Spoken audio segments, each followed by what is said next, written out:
Meeting is being recorded. Right, so welcome everyone to the 10th, the second last talk of the Stefanich-Tannaka seminar. So today we have Robin, and Robin's going to be talking about so this is like 2Q call PST comp affidness part 2. So Robin, Yep. please take it away. Thanks for the introduction, Martin.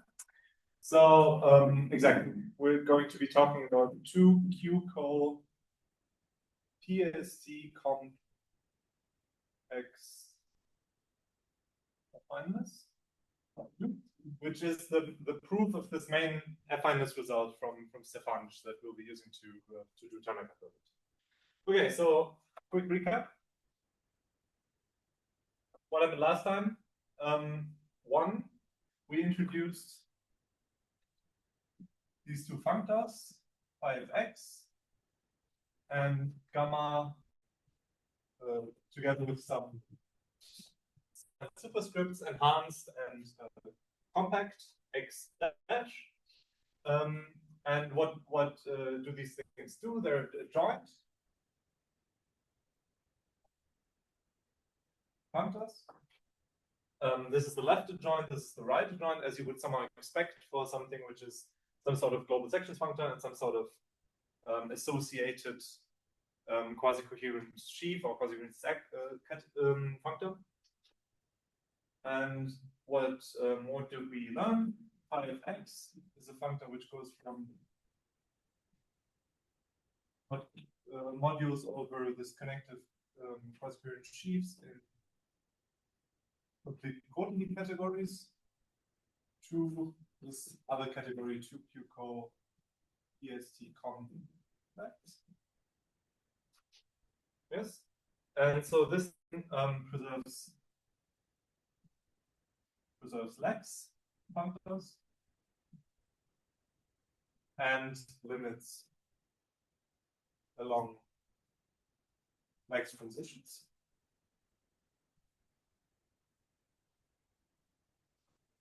Yeah, so this is like the main property that you should maybe have in mind. This will come up quite often, or like in the main proofs, this will be used heavily. And on the other hand, we always had these two properties. One was lax for the left adjoint, and the right adjoint somehow play nicely with compact morphisms. So this thing here is of course the right adjoint, so it goes the other way, and this preserves compact functors and colimits along compact.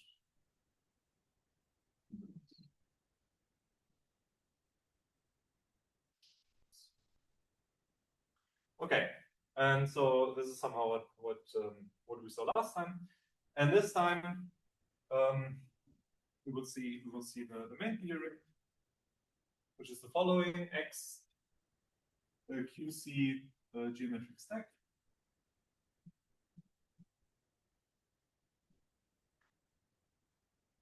with quasi-affine diagonal. So this is a relatively weak assumption, I'd say. Then these functors, I mean, one of them, but of course they're both are inequalities.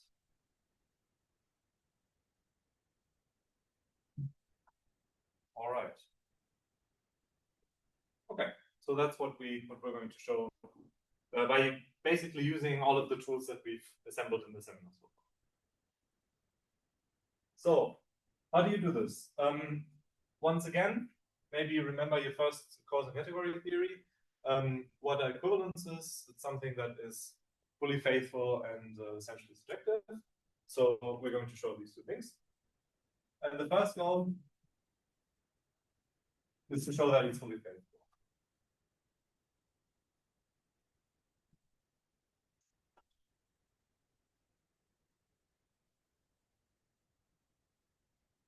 This means equivalently that this left adjoint is a Gauss-Gülden.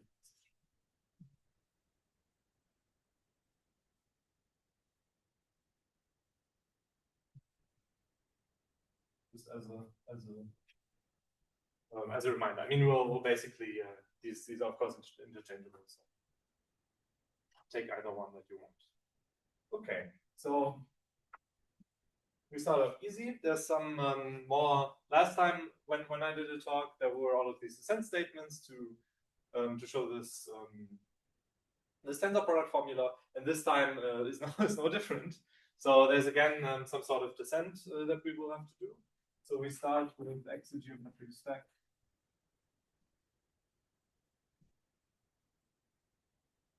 With quasi-affine diagonal. And P from U to X and Q from E to X, two maps with U and V affine.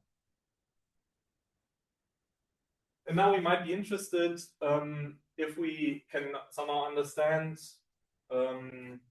the quasi-coherent sheaves on the pullback. And it turns out that we can. Namely, quasi-coherent sheaves on the pullback vector is the same as the geometric realization of something that's called cobar x u v.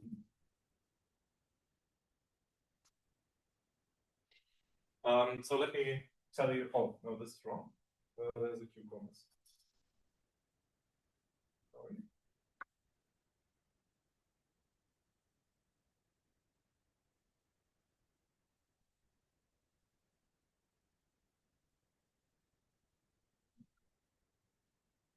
Okay. So somehow you have some sort of co-simplicial object cobar, and you apply Q code to it, and you check the realization, and this somehow gives you the right. And what is this? So this thing here is a co-simplicial object, which is given by starts with U times V,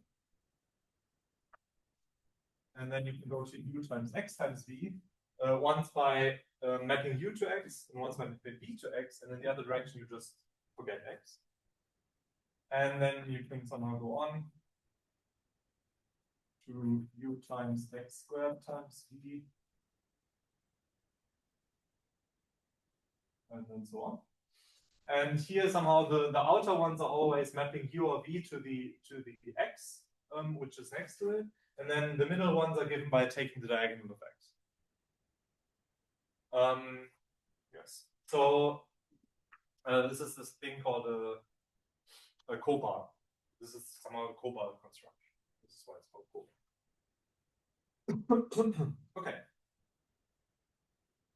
So we know that the diagonal of X is quasi-affine. And if you look at this long enough, you will see that all of the phase maps, all of the co-phase maps, so those going this way, are all quasi.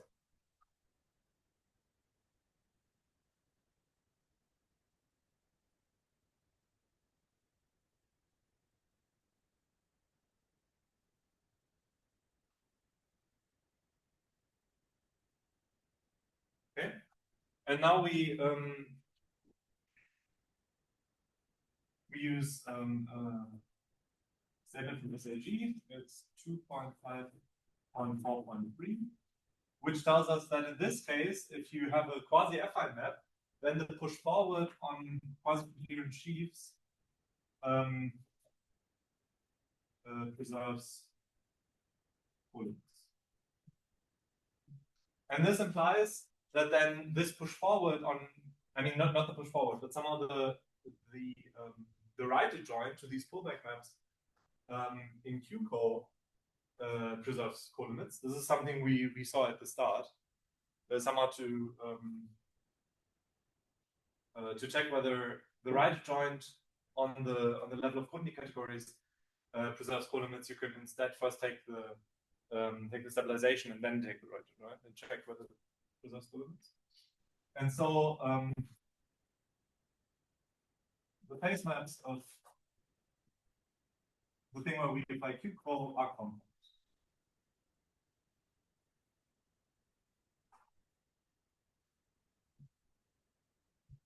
Okay. And to take this geometric realization, we only really need to take the face maps. We can throw all of the co-face maps out. So because of this,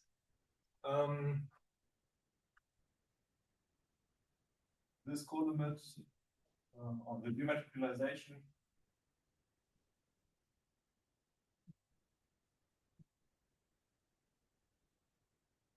of this object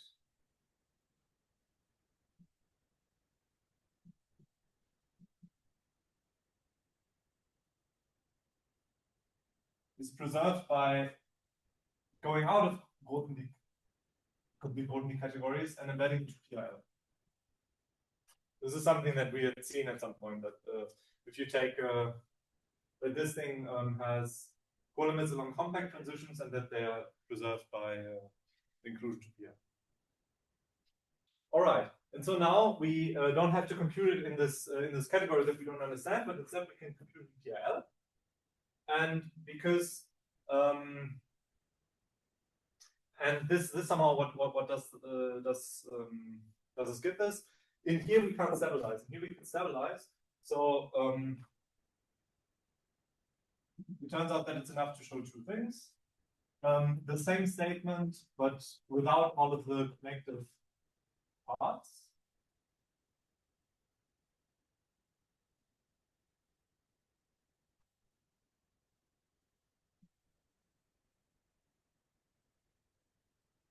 So this is in PRL now. Okay. So I put a connective. I put a connective in by reflex somehow. Yeah, so this is PRL, and now we just need to check that the that on the left side, if you put a connective here, this will give you, of course, some sort of subcategory, and we just need to check that it's the right one. So what we want is that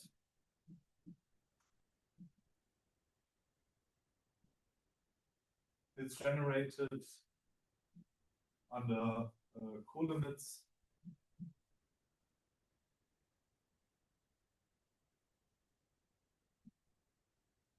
extensions by the image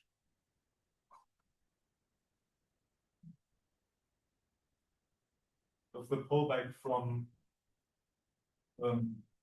quasi-period sheaves and U times. Right, because somehow that's the first map that you get if you consider this if there's somehow an augmentation map from this simple object to here, and the last entry in the simple object is this, and so yeah, and this here will always be closed under colimits and extensions. So if this image generates this, then we'll actually get the statement that we want. All right. Okay, luckily, the second part, there's another statement by Lurie, which is somehow takes care of it. So this image of the pullback certainly contains a unit.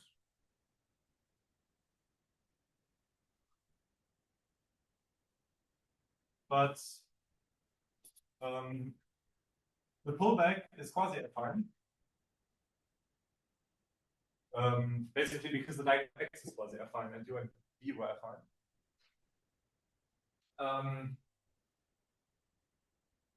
So by the number again, let's say G2564. The connective part is generated under colimits and extensions by the U.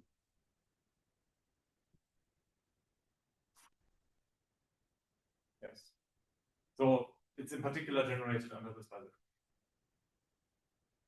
Okay, so this gives us the first part, and now the second part, and now the slightly more difficult first part. It's only really more difficult because all the work is, of course, done by Lurie, but for the other part. So, Robin, sorry to interrupt. Can you please write a bit bigger, slightly I will bigger? try. Okay. I will try. Thanks. Usually, I'm always saying what I'm writing, but I will Yeah, also. yeah. Just saying, yeah. Yes. No, no, thank you. Okay. So, yeah. So let's remember we're about to show this thing. So instead, because we're now in PRL, we can consider all the right joins to all of the functors, and instead show that.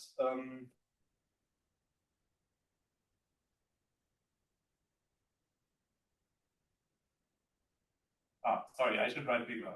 I always forget immediately if somebody shows me this. I'm sorry. It's a totalization of the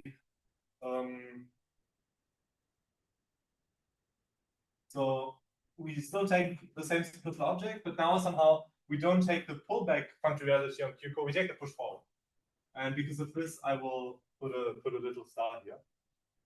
Whenever I apply push forward functoriality for QCO. Yes, so instead we can consider this.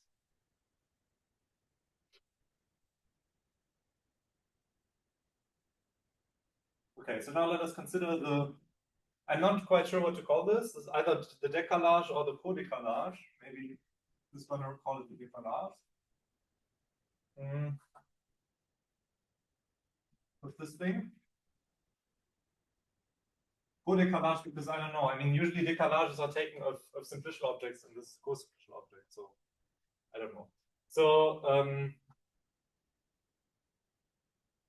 what is this? This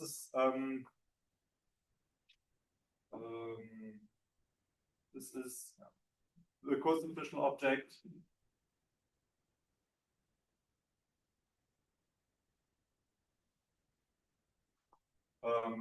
The co-simplicial object over x plus 1.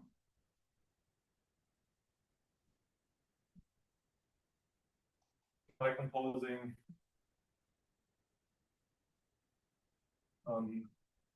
Hobart thing with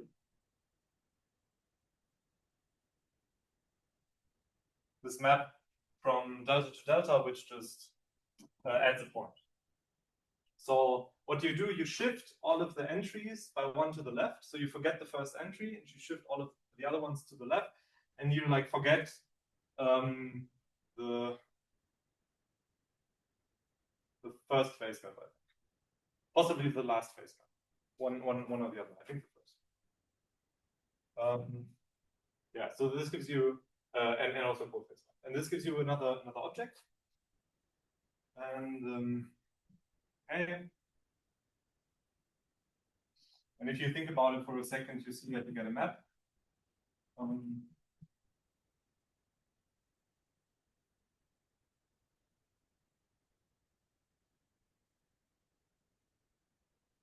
This.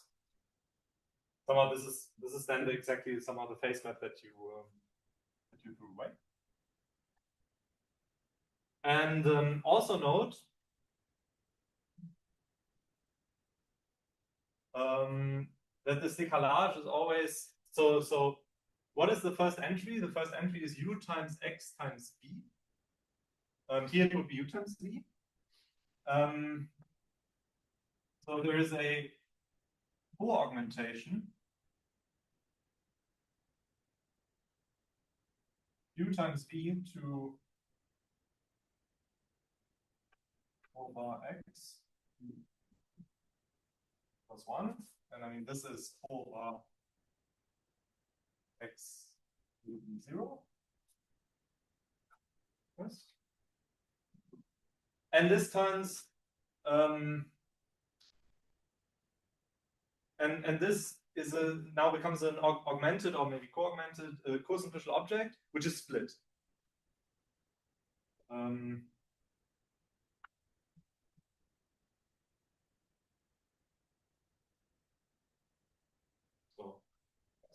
So this thing is split. In particular, this implies that the totalization of this thing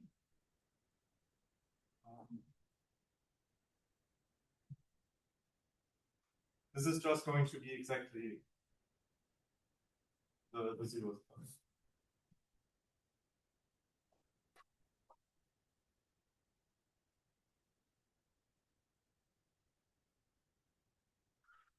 Okay. All right. Okay, now we will use this object to solve our issues.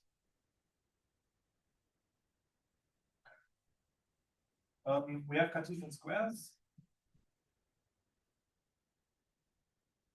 with horizontal, quasi-affine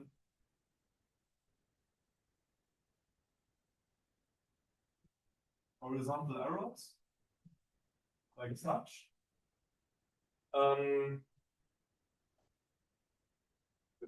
Piece of chalk.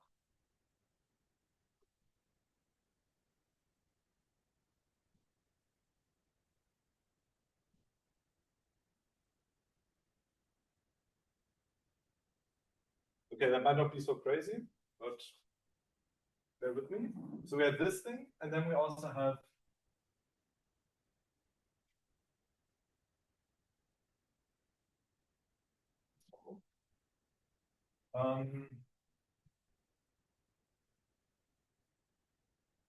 yeah, so if we have a map from n to m in delta, we of course have a map like this.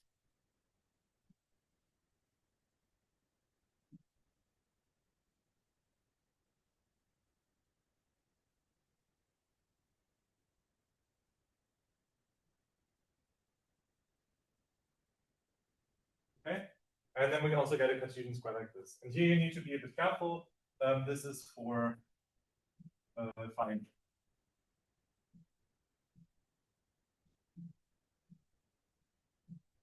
If it isn't injective, it doesn't work.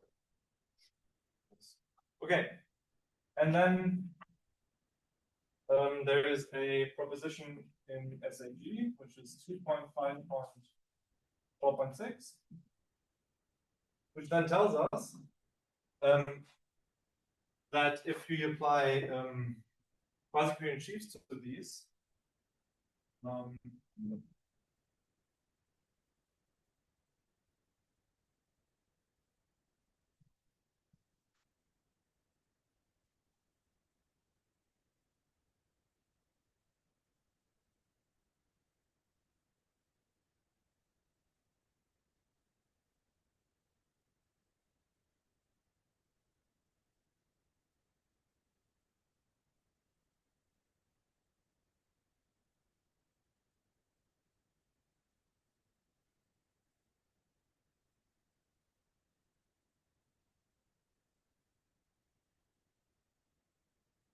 okay, this and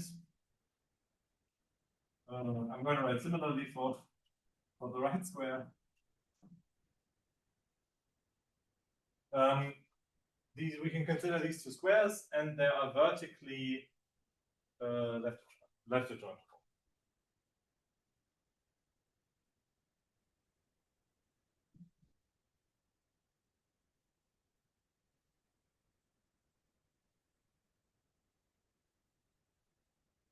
Okay, so what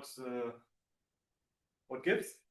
All right, to see what gives, we'll have to clean the board, and we'll see a technical lemma that we have seen in the talk a long time ago, maybe 2 months ago or something, or 3 or 4 maybe.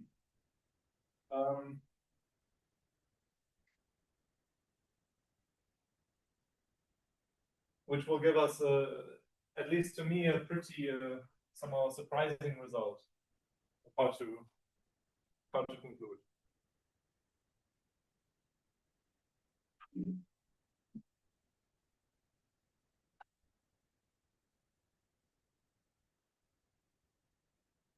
Other questions?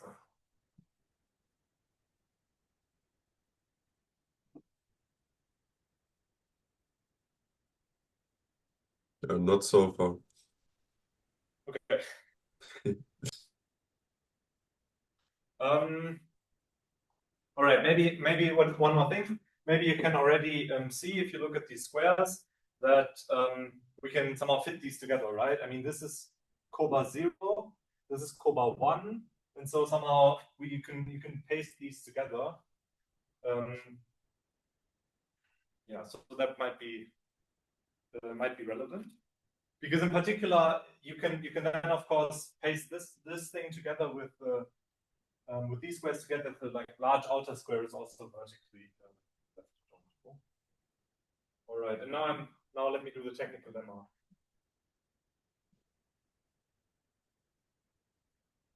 Technical lemma. CO2 category and F from S to Y morphism in C, which is in the arrow category of C, the limit of the diagram of arrows F alpha from this alpha to Y alpha. And we also assume that the limit is preserved by the source and target node. So that X and Y are the limits, let's say induced limits of X alpha and Y alpha. Okay.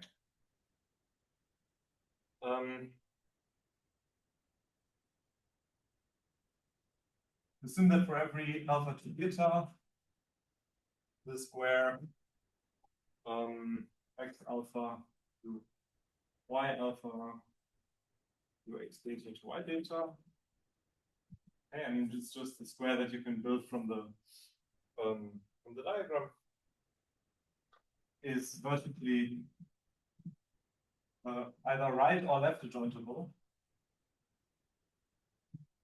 So right now we will need it for left adjointable, but later I think we will need this exact thing for right adjointable too. So I'm going to write both things.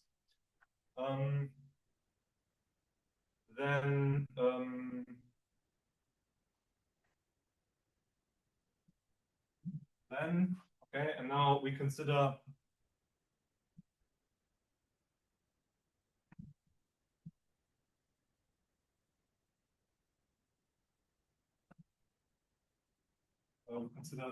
this thing. This is F, this is F alpha. These are, of course, the projection maps. And this is some square for all squares.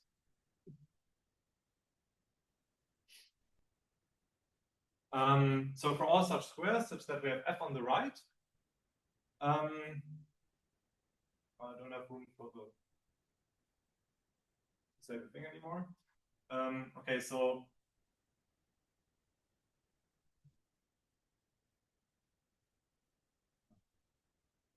okay, let me write this up here. So the right square is either right or left vertically adjointable. So it's this one. These are always vertically adjointable. Or alpha. And the left square is right or left vertically adjointable if and only if the outer squares for all alpha.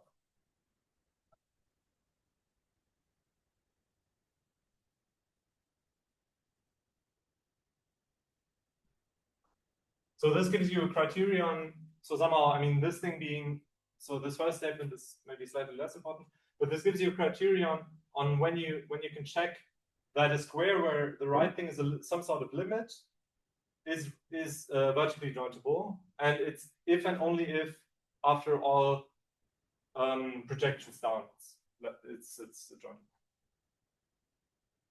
So that's good, because we might be interested in considering this here and just the limit of these two things. So okay, so that was the technical lemma, and from this we see that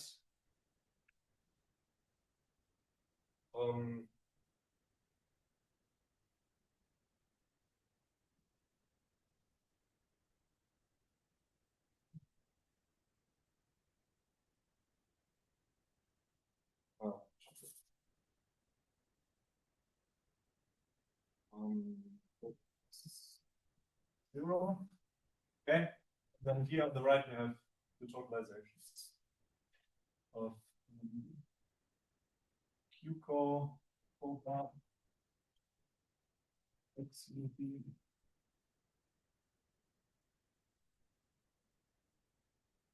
and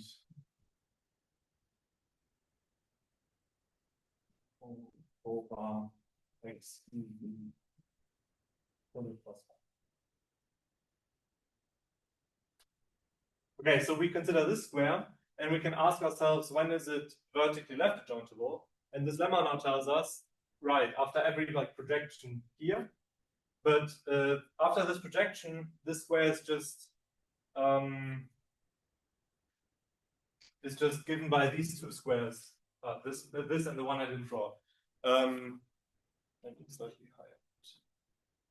Yeah, it's just given by these two squares, this and the square for this one, pasted together. So this tells us that this thing here is vertically left adjointable.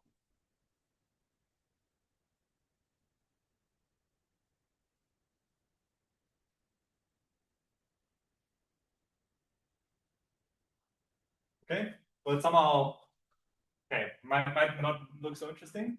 But what did I said something earlier about the décalage, about this map here from a COPA to COPA here, splitting this décalage from the 0th part to this thing. And so this is of course also true after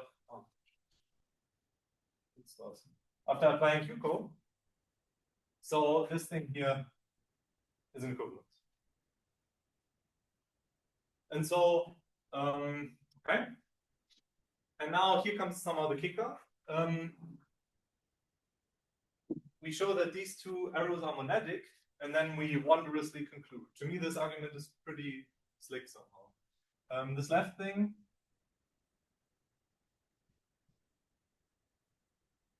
the left vertical map is monadic by SAG 2.5.6.1. The reason is that it's quasi-affine. So this map from here to this, which is U times V, is quasi-affine. So and that it's monadic again somehow means that this is some module category for the monad, which is given by the composition of this left and the right joint. Yeah, so this somehow echoes the fact that if you have an affine map or a quasi-affine map in regular scheme theory, then you can then one is like some of the spectrum of some quasi-coherent algebra over the other, and then you get a similar thing. Yeah.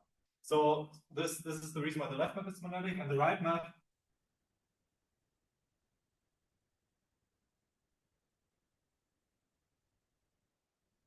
is monadic for a very general reason. HA 4.7.5.1, which somehow just gives a very general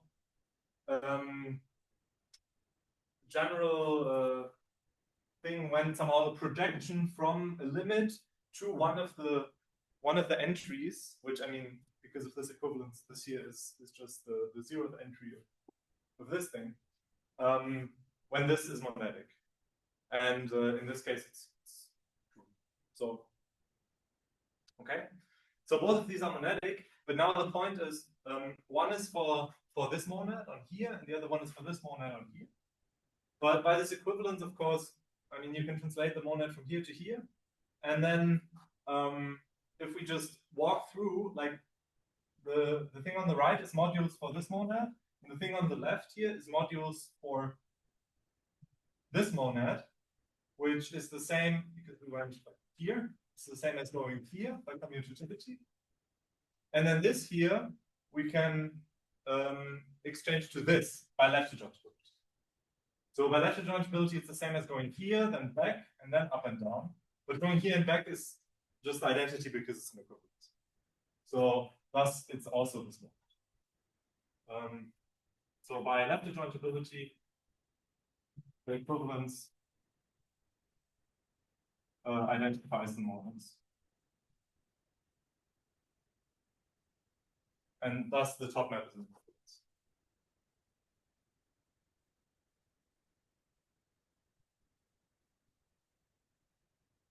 Yeah, I think that's a pretty cool argument. Other questions so far?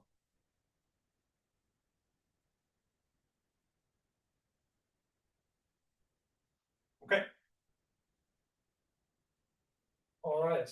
So now we've seen our first somehow lemma, which okay, some descent statement, and okay, but now relatively quickly let us do corollary.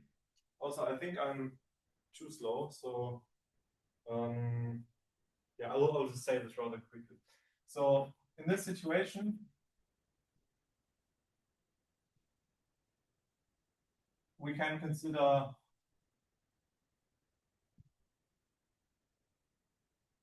this relative tensor product, this relative complete tensor product, and this always gets a map to Q-co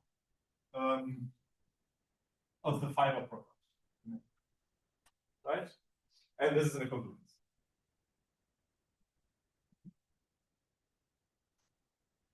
Okay, what is the idea?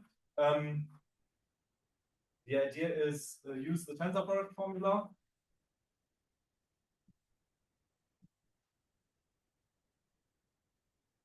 Which we saw last at some earlier stage in my talk, to identify on one side the completed bar construction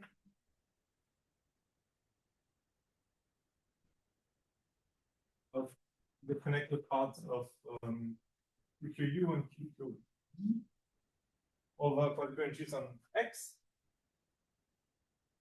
and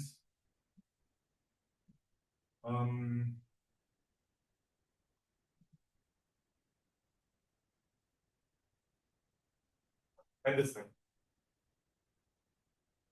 right? So somehow in these both these things there aren't any there aren't any fiber products. There's only like products. And using the tensor product formula, we can just identify these two things. And then it turns out that the realization of this top thing is the left side, and the realization of the bottom thing, as we've just seen, is the right side. So we're done.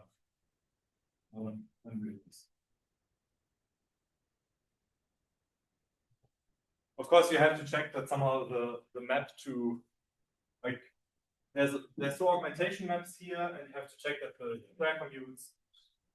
Okay, somehow everything is defined very, very naturally. One should be surprised by this.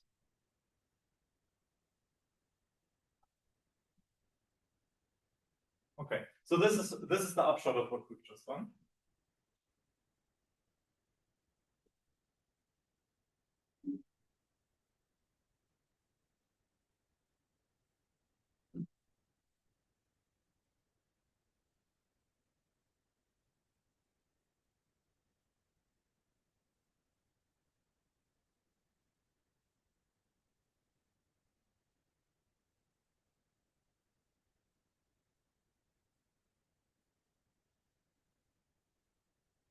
Okay.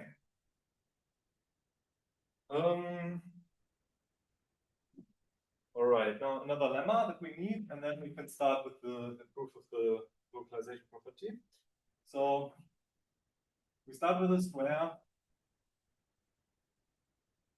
like this.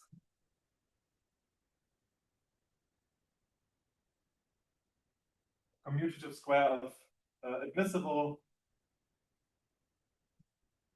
algebras in WorldCom. And the following are equivalent. So for one, we have modules. All of these, we can consider the square given by base change along these maps of modules of these algebras again in complete quantity categories, but I'm not going to write that. Right. So these are base change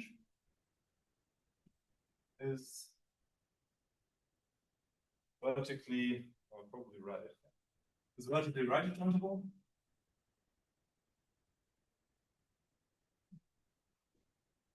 And secondly, we have a map from the tensor product of B with A prime over A, B prime, and this is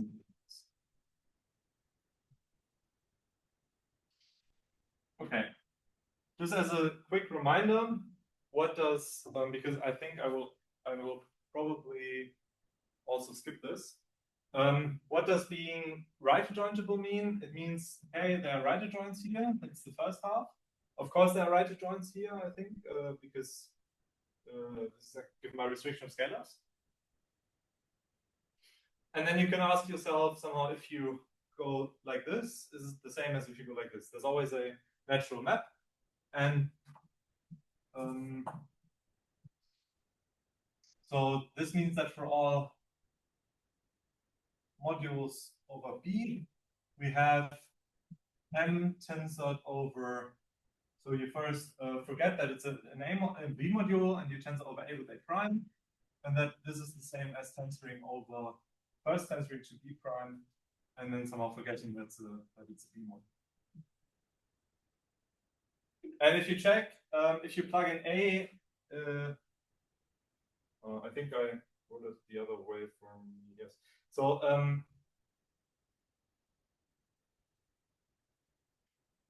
something isn't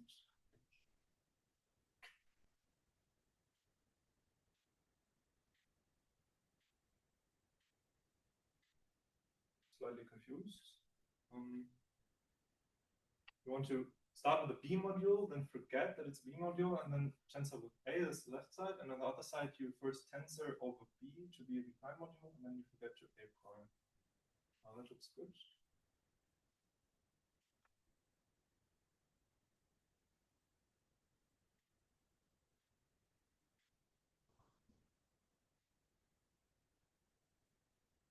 I think this is not the right thing. Right? Oh no, it is. Ah, sorry. No, I just got confused. I think because I think that is fine. Right? No. In my write-up things are named. Okay, so no. You plug in B, and then the left side is exactly this, and then the right side is exactly this. So it's somehow this here is this statement for M equals to B. Yes. Yeah. Sorry, I don't know why I'm confused. And how do you prove this? Okay, basically you first reduce to showing it for free modules. Because tensoring, you can consider the spark construction again, which has compact. And then M is the realization of some bar construction. The spark construction has compact transition maps. And tensoring, as we've seen, somehow preserves being compact and also preserves the colimit then. So tensoring preserves the spark construction. So by using this, you can reduce to free modules. And then for free modules, you can see that both of these functors, these forgetful functors and these tensoring functors, they both commute with tensoring with a module with a category in the base category broad-com. So because of this, you can reduce to the module being B. Because every free module is given by B tensored with some category input. Okay, so the corollary. Yes. Okay. So from now on, let X be a QC geometric stack with quasi-affine diagonal, which is exactly the setup from the view. So now we'll start with assembling parts for the proof. Okay, corollary. In this case, 5x is equal to average.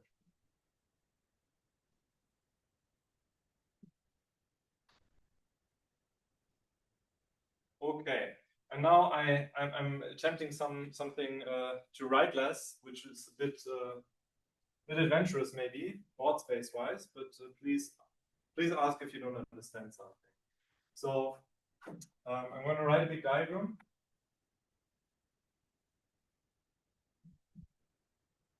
Maybe it's actually this so big that I can't fit it here. Oh well, that's true. Okay, so we know this thing, and we can apply 5x. That's good.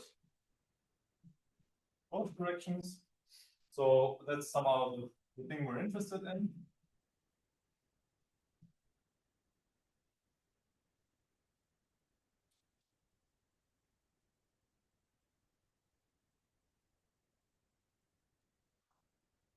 And here we just take that into T.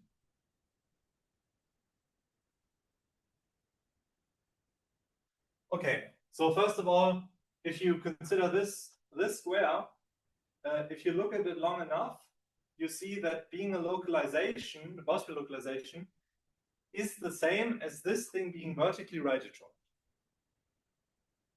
Which is due to, if it's vertically right adjoint, you get a right adjoint here, which gives you the adjoint. And now we just have to check that the right adjoint is faithful, it's fully faithful. But that comes from the fact that this composition here is via the somehow canonical map from here is exactly the identity. So the map from the identity to here, which is exactly the unit, is going to be in equivalence, which gives you that the right adjoint is fully. So we need to check that this square is vertically right adjoint. Okay.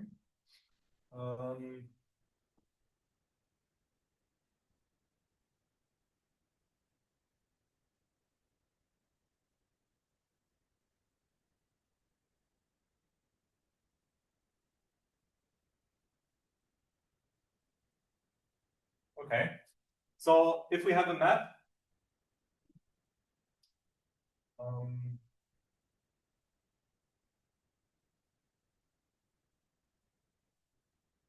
P from Q to X, where U is affine, we can consider this.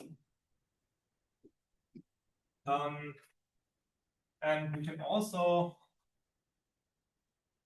take another map from an affine thing, V affine.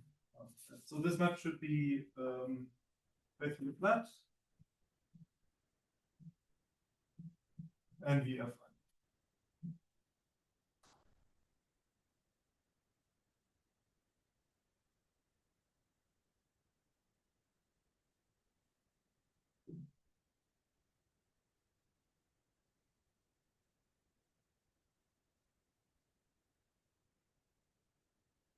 This is pure per star. It's also pure per star. And okay, now we have to somehow complete this diagram somehow. Then you take a photo.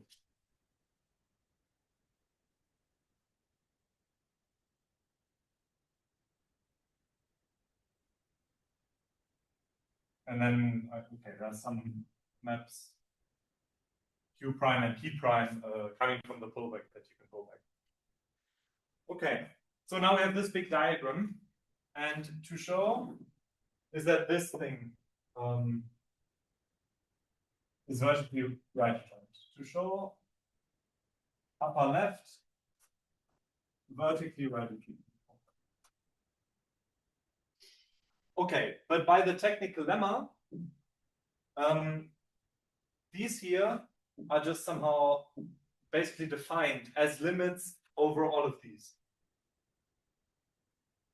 So by the technical lemma, we can instead show that this upper square is vertically right adjointable for all PFI. Upper square. VRA for all.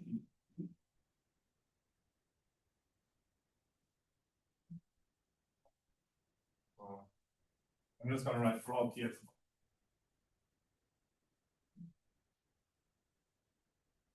Okay. And now we know, I mean, I'm not entirely sure whether we've actually seen it the last talk, but we were supposed to see it. Possibly we didn't, but okay, so that this thing down here is vertically. I guess you also need that joint. Okay, I didn't say anything. So there's a proposition in this Stefanich paper where he shows that this square here is vertically right joint. So there's some push forward maps in here which somehow do the correct thing, and they're given by these things are limits, and then you take limits over all these on affines, and then you take the push forwards on all of the affines, and then you somehow take the limit again.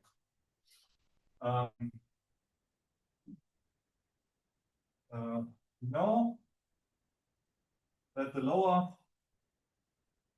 square is vertically right jointable. And now it turns out that so particularly we have some Q lower star here, which is right joint. And it turns out that if you look at it long enough and do a diagram chase, this upper square is vertically right jointable if and only if the lower square and the the outer square are vertically right jointable. Because this thing here is fully filled. You have to believe me on this, but so you do diagram checks plus Q upper star fully faithful implies that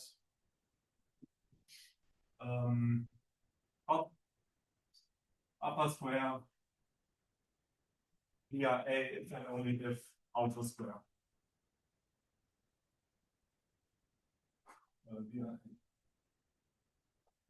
Okay, so that's the reduction set that we wanted. Now this thing is affine, V is affine and U is affine, so that's good. All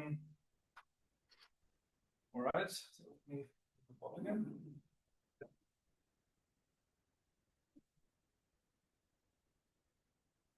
Other questions so far?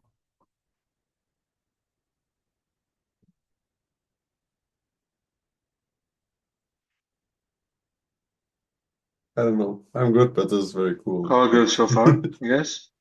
Thank you. Okay. Yeah, I think this adjointability thing is somehow, I mean, it's some sort of base change, not in the sense of like base change, but in the sense of proper base change or something. That's an adjointability statement. So, yeah, I mean, I think in my mind I somehow underestimated these statements a bit, but they're quite strong. I mean, there's a lot of things that you can express using this adjointability jumbo. Okay. Okay, so now let me write down the outer square again. No, let me actually not write down the outer square. Yes, no, let me write down the outer square.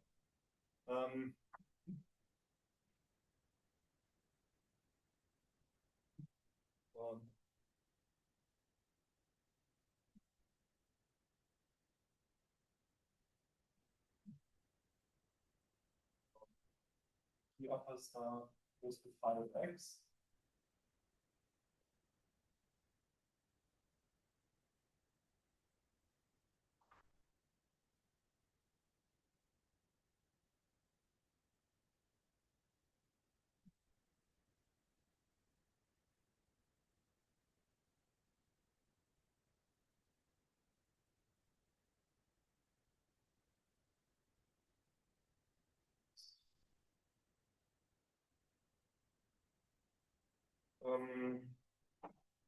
Okay. And this thing here, so says Stefanich, is equivalent to the following square.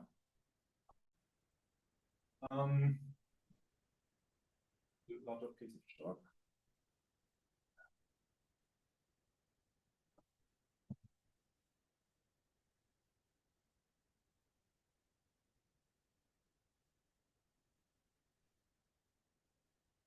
So the point is, because this is affine, the U and the V, these are just exactly somehow, I mean, on affines, definitionally, this category is the same as this. I mean, not literally as this, but as this replaced with U1.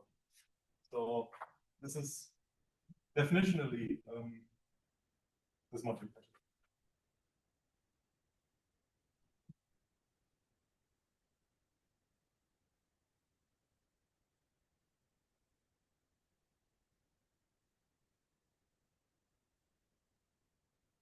Yes, so this I understand. These two things are affine. So that definitionally the same. And now somehow the last part I don't understand. But I mean, there's of course a workaround. Now, yeah, but I mean, I guess Stefanich just was just clear to him somehow why these two things are the same. I mean, this fiber product is quasi affine. It's not affine. So I mean, it's not definitionally somehow the same. So maybe you can easily see it. I didn't manage. But the point is that like you can do the entire proof, like everything that we're doing right now, you can do it twice. You can first do it for X quasi-affine, in which case, if X is quasi-affine, this fiber product is actually affine. And then this step goes through. And then once you're done with the entire proof, you do it again, but now for general X.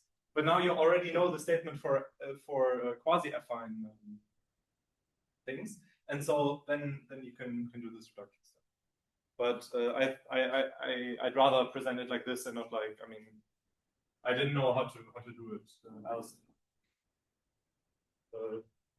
Non-time consuming way. Okay, but maybe there's also an easier. But either way, we can assume without loss of generality somehow that it's really this thing. But now if we check this lemma again, I hope you can see it, the square, it's the same square, which is great. And all of these things are admissible. So now we can just put this lemma. So and see that this is vertically right jointable if and only if Q code Cn tensor over Q code X Cn Q code U Cn is Q code Q times X times V over X. All right, and this is the corollary that I erased earlier. This was the first thing that we saw. That's it. All right, so that's somehow it. Okay. Great. So where are we at? We just showed that 5x is a localization. So the right joint in particular is fully faithful. So now we need to see that this right joint is already essentially split.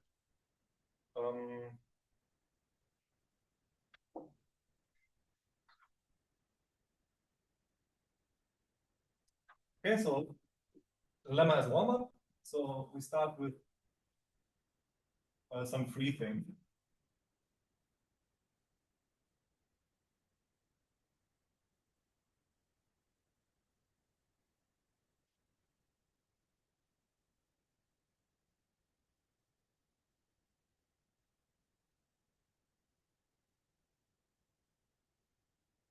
Okay, so all of the free guys are in the image. And then, as you can probably guess, the second step will be some sort of bar reduction, a bar construction reduction. All right. So let's start with P from U to X, fully faithful. Faithfully flat, I'm sorry.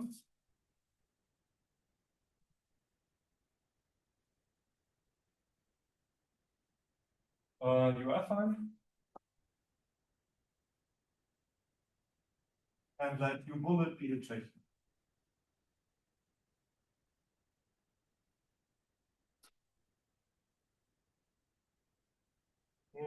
Okay, so first of all,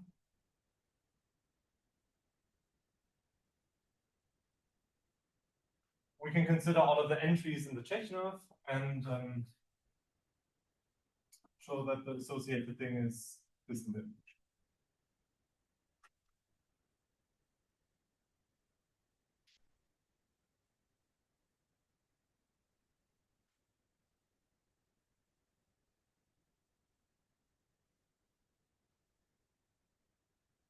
Okay. So for this, I mean,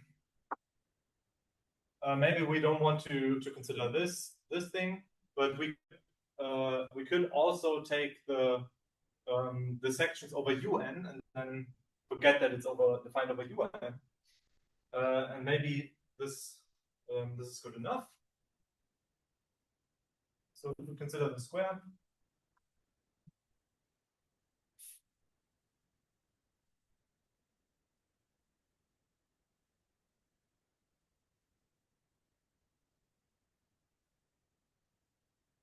So this is, and I'm going to call it an Fn push forward.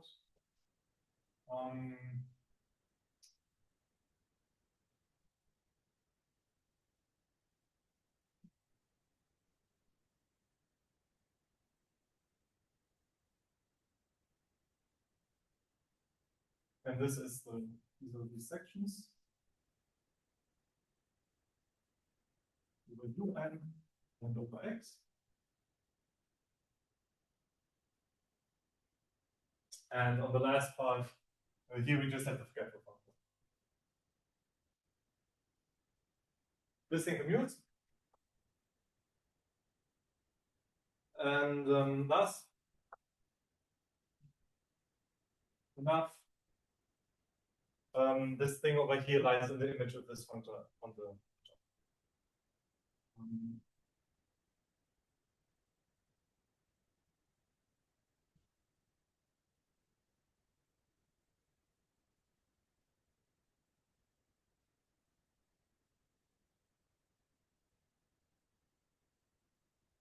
Okay.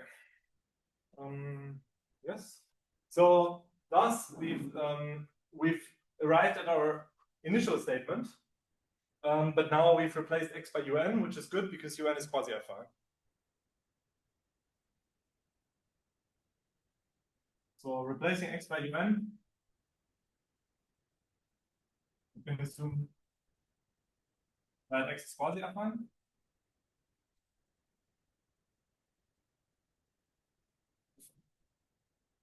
Sorry, x is quasi-affine, in which case un becomes affine.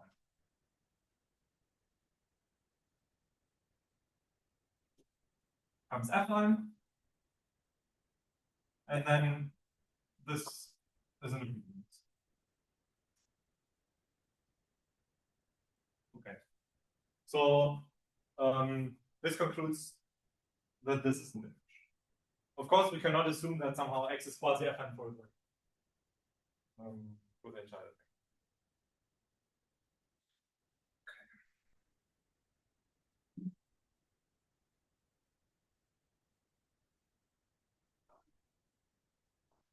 Now, as you can maybe imagine, there's some descents that are happening.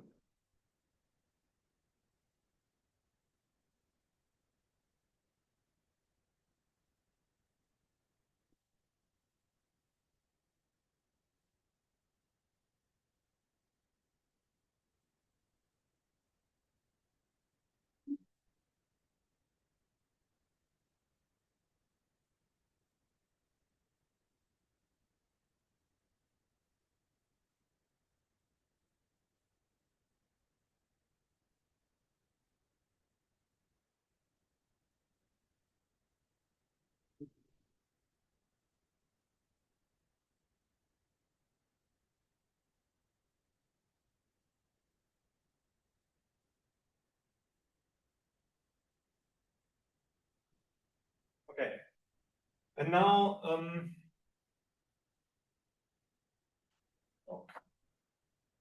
once again, let me reiterate what we're doing.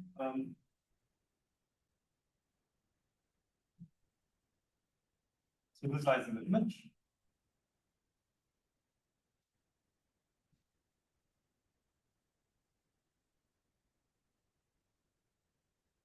Okay, and now you need to maybe recall something that happened a while ago. Also in my talk, there's a lot of me doing preparatory work for me today.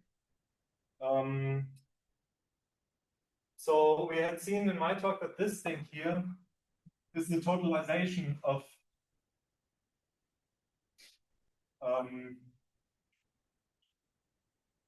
the this thing where you plug in the J complex, the J term, which is not clear. So somehow this would be, of course, clear if the bracket were here, but it's here, so you have to do some work. But the upshot is that in this thing here, the maps are legs.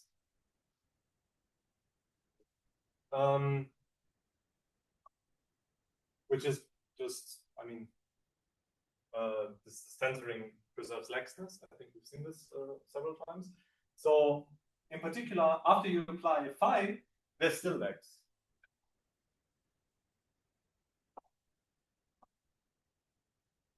This is what the thing I said at the start of the talk.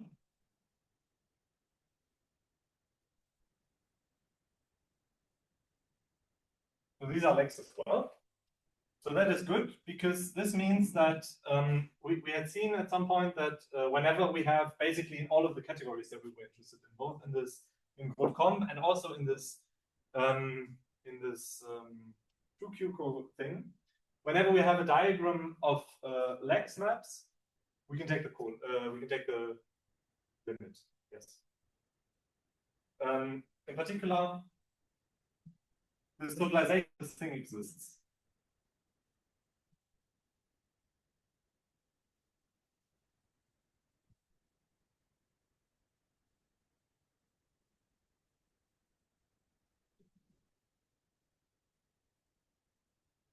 So that's good. And now, I mean, we take this thing and we take the sections of it and hopefully the correct meanings of it.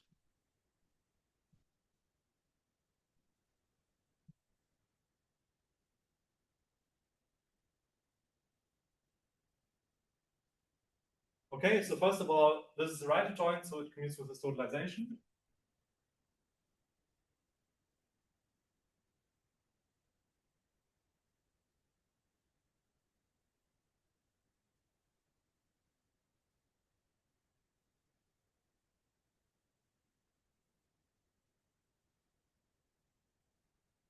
And now here comes some of the funky step. This is the same as this totalization of the original thing. Which as we had seen is somehow in ranges.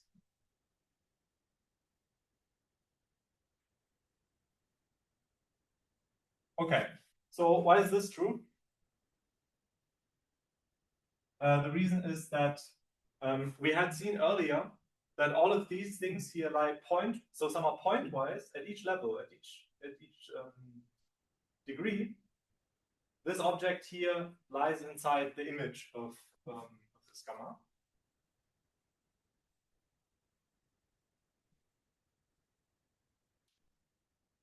In the image of gamma, and this thing is fully faithful.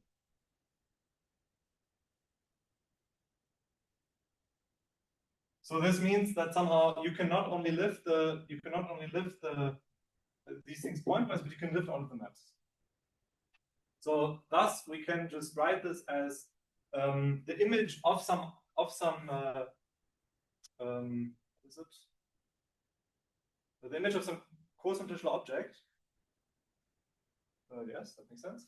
The image of some co-simplicial object under this gamma functor. But then, because then we apply phi to gamma, and it's fully faithful, these two cancel out. So then these two cancel, and the other gamma gives us the thing. So are there other questions about this?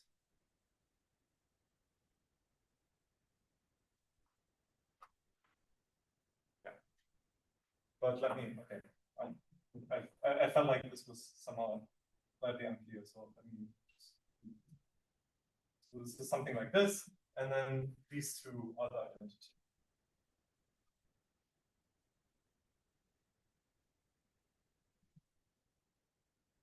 Okay.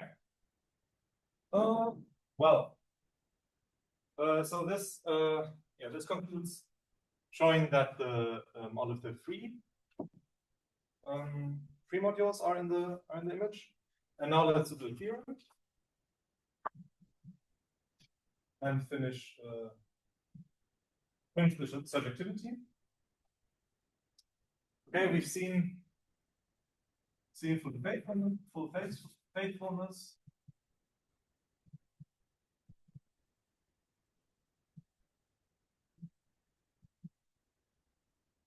So now let C be some module.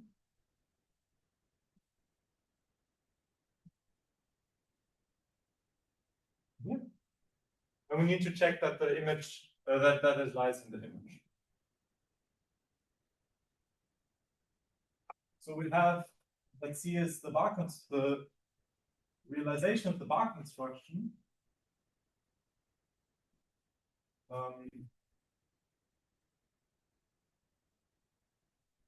As follows. I mean, it's this, right? So somehow you take your algebra, and then you take the algebra again. So this thing gives you the tensor product of C with the algebra. Okay. And by the lemma, all of these things are free modules,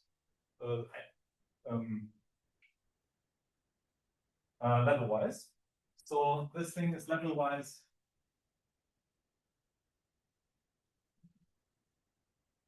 in the image.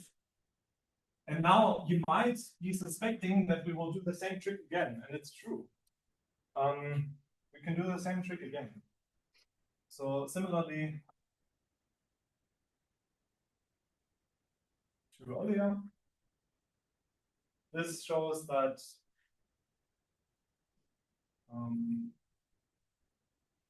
this bar construction, I should put it behind.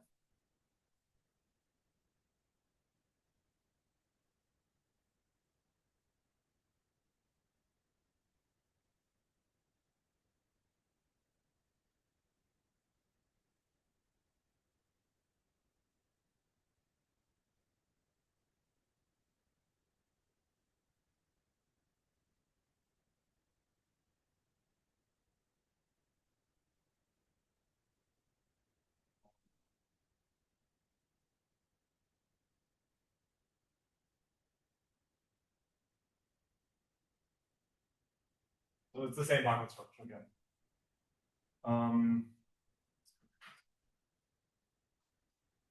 So it's the same bar construction again, but now we've applied these two functors. And the reason is, once again, we can write this bar construction as the image of some object under this, and then these two, this functor that we get on the inside cancel out. Okay, but now we don't use laxness. We will use compactness instead. So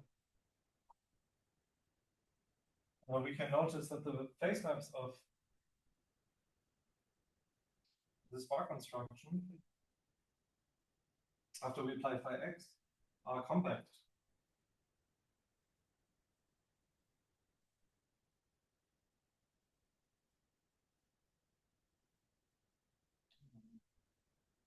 It's a lot of brackets all of the time. These are compact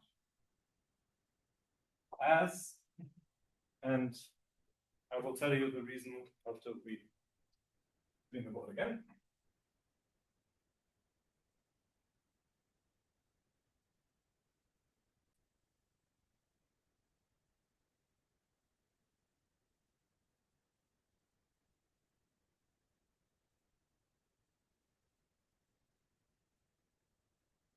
Okay, so for the last time before the talk ends, do you have any questions? All right.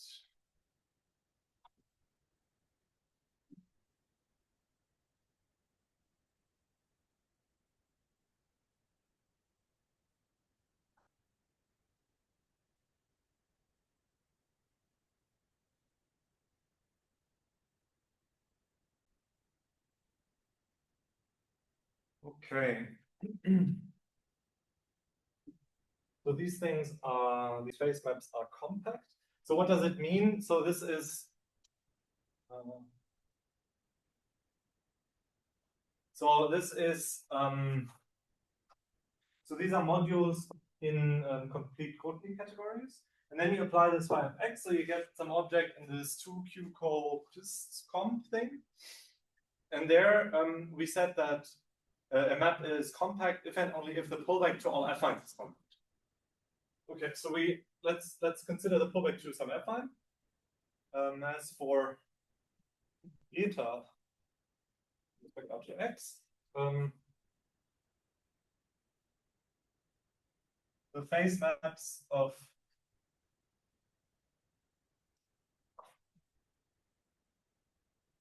so yeah, let me maybe write first.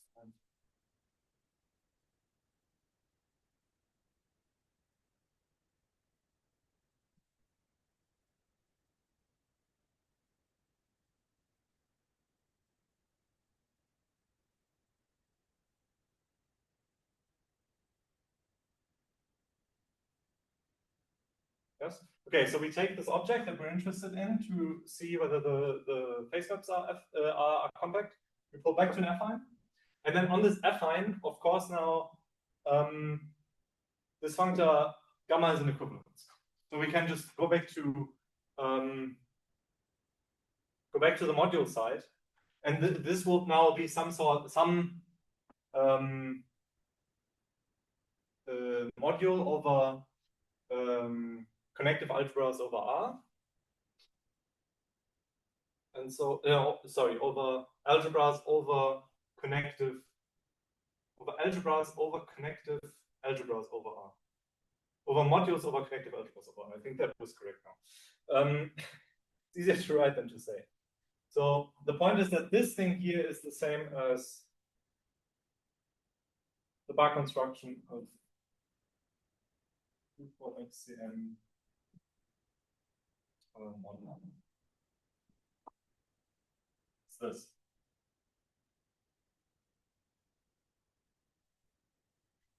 Yes. And here the point is that now you just have some sort of bar construction over an admissible algebra, some completed bar construction over an admissible algebra. But we've seen that this has compact phase maps at some point when we were talking about completed gender.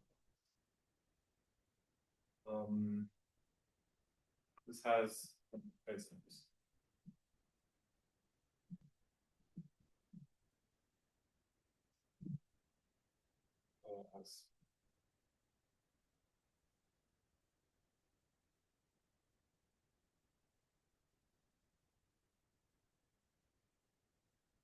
Okay, and thus, because it's compact, the column exists.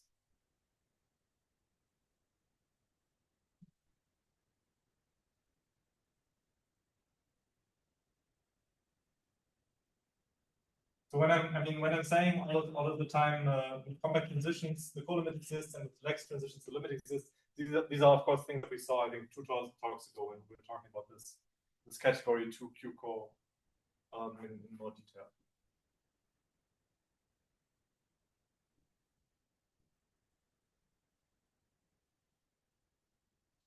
Okay, and now we do the obvious thing. We apply the functor, and we hope it works.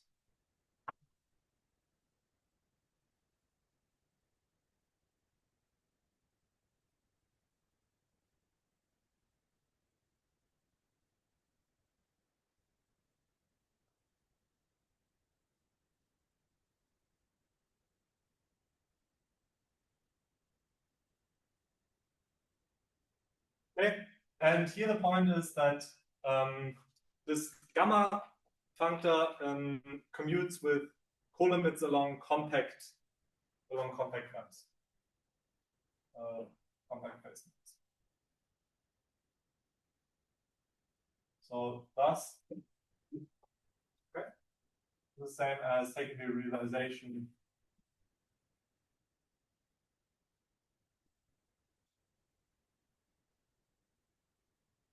this.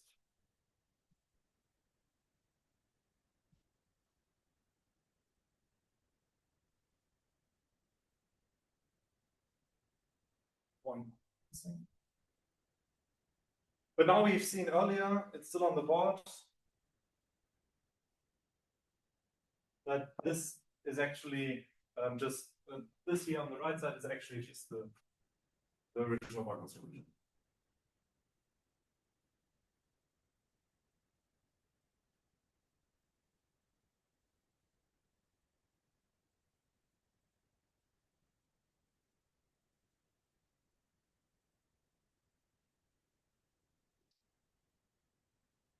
So this shows that that this functor is surjective or exact.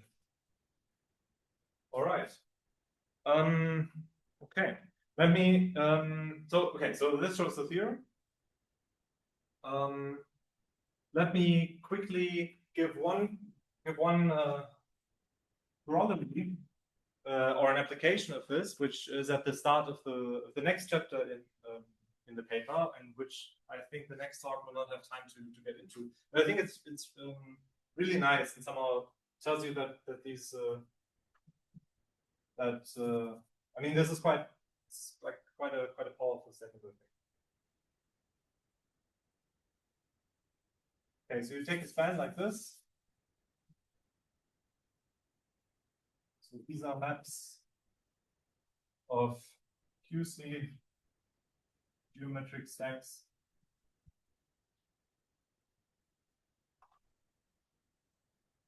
with quasi-affine diagonal. I.e., we can apply the theorem. Then we have the following two statements. First, we get a tensor product formula for connected parts of these quasi-Green sheaves.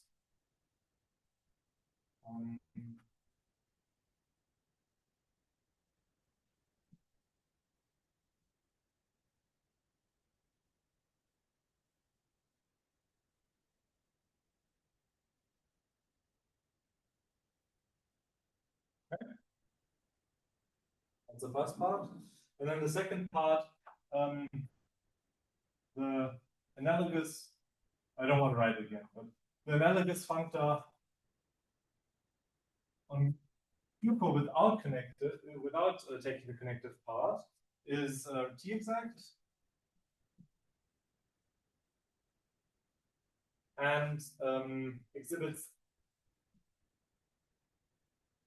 this bottom part. There should be a completion here. Exhibits this. Then of course, yeah. So that's maybe a point. So be careful. Of course, there's no completion here because we've left the world of Grothendieck free stable things, and we've come into the world of stable things. So there's no complete tensor product. Instead, we have to do something similar, which maybe you could guess. That this bottom thing, the lower category, as the left completion of the power.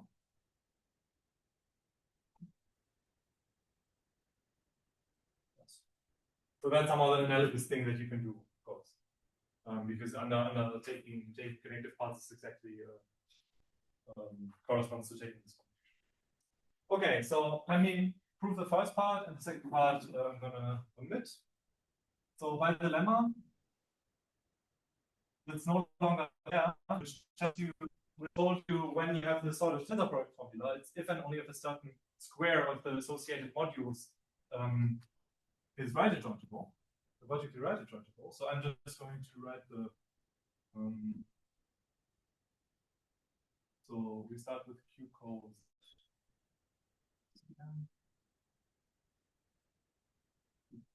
X.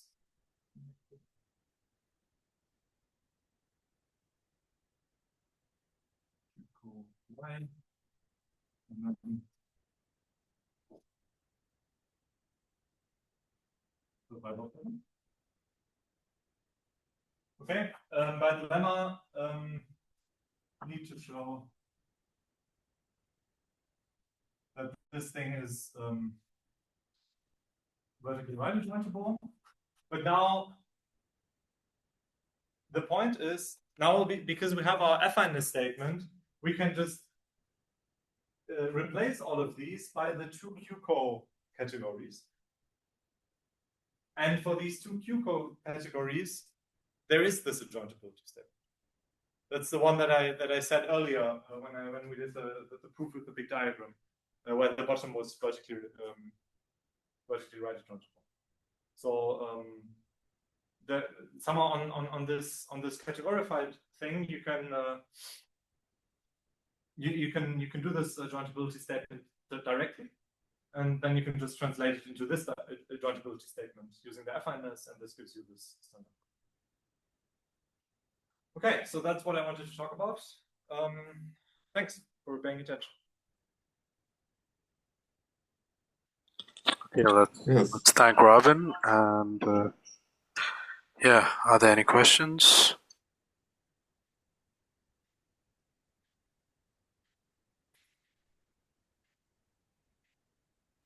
Okay, there are no more questions. Let's thank Robin again. And we'll move to post-recording.